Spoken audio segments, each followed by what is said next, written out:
जी बच्चों, आज हम आपकी क्लास 10 से चैप्टर सेकेंड वाच्य से नेक्स्ट टॉपिक पढ़ेंगे।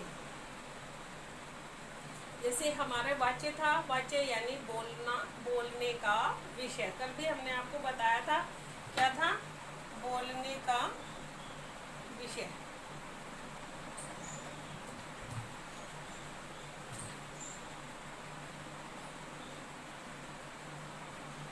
बोलने का विषय, ठीक है। क्रिया के द्वारा, किसके द्वारा? क्रिया के द्वारा, जिसमें जो जब हम बोलते हैं क्रिया के द्वारा जो प्रधानता होती है उसका विषय माना जाता है। अब इसमें देखेंगे आप, इसमें वाच्य में भेद बताए गए थे, कर्तवाच्य और अकृतवाच्य। कृतवाच्य और अकृतवाच्य में इसके दो भेद होते हैं। सबसे पहले हम कृतवाच्य पढ़ेंगे।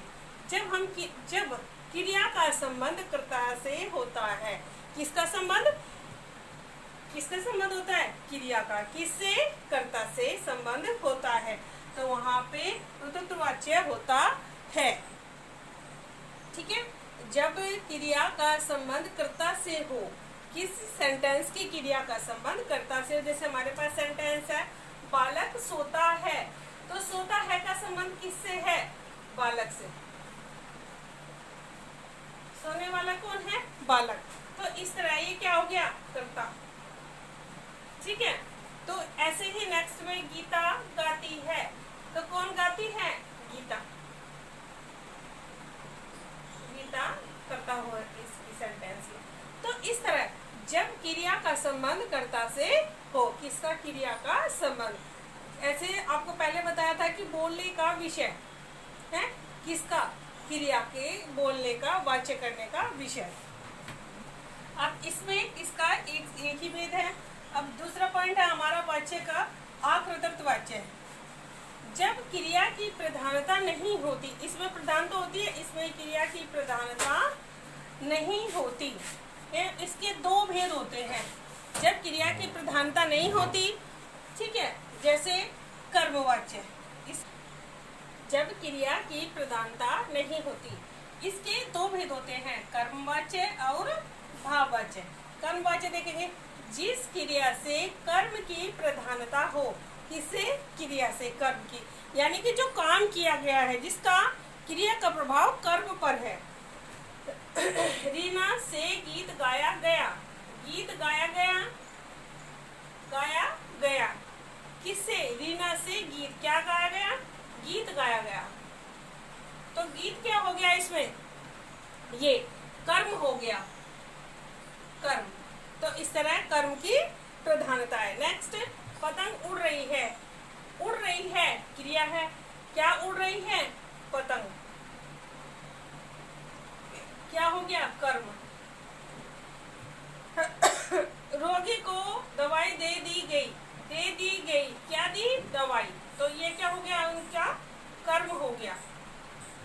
तो इस तरह जिसमें कर्म की प्रधानता होगी तो वो क्या होगा? हमारा कर्मवाच्य। अब आएंगे हम नेक्स्ट पॉइंट, भाववाच्य। जिस क्रिया का रूपांतरण से भाव की प्रधानता होता है, जो भी सेंटेंस है हमारा, उसका अपना एक भाव होता है, ना तो उसमें हमारा कर्म दिखाई देता है और कार्य करने वाला भी मेन नहीं होता, उसमें एक भाव बन जाता है। कैसे? हमारा सेंटेंस है उससे पढ़ा नहीं जाता। अब बच्चे इसको ध्यान से सुनेंगे, उससे पढ़ा नहीं जाता। तो पढ़ना जो कर्म है, उससे पढ़ा नहीं जाता, किससे? उससे। तो एक भाव बन गया अपने आप में, यह एक क्या हो गया? भाव हो गया सेंटेंस से।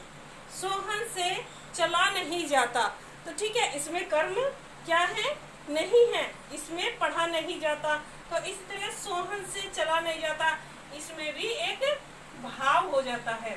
तो इस तरह जिसमें भाव होता है वह भाववाच्य कहलाता है। जिस सेंटेंस से भाव की प्रधानता होती है, इस कंप्लीट सेंटेंस से भाव की प्रधानता होती है, उसमें भाववाच्य होता है। फिर एक बार ध्यान देंगे, कर्तृत्ववाच्य जब क्रिया का संबंध कर्ता से हो, जैसे इसमें बालक सोता है तो बालक क्रिया को करने वाला है।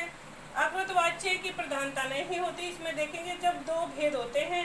कर्मवाच्य जिस क्रिया से कर्म की प्रधानता हो, जैसे गीता से गीत गाया गया। अब देखें क्या गाया है, गीत। गीत उसका एक कर्म है, तो इसमें कौन सा भाव है, कर्म का भाव है। इसी तरह नेक्स्ट, पतंग उड़ रही है, तो उसमें जो है उड़ने का भाव क्या है, पतंग, तो वह एक अपने आप में कर्म हो गया, पतंग का उड़ना। ये भाववाच्य, जिसके लिए का रूपांतरण भाव में की प्रधानता होती है, उससे पढ़ा नहीं जाता, तो अपने आप में पूरे सेंटेंस में एक भाव है। तो बच्चों इस प्रकार आपने ये यहाँ तक आज समझा। नेक्स्ट टॉपिक आपका जो आएगा वाच्य रूपांतरण, इसमें भी आपको जैसे वाक्य में करना था, वाक्य में फर्स्ट चैप्टर में, सेकंड चैप्टर में भी आपको इसी तरह सेंटेंस की ही प्रैक्टिस करनी है। इसमें से भी आपको सेंटेंस ही कर्मवाच्य से कर्तवाच्य से कर्म बनाना, कर्म से कृत बनाना और इससे भाव बनाना, इस तरह के आपके सेंटेंसेस होंगे जो हम आने वाले नेक्स्ट टॉपिक में पढ़ेंगे।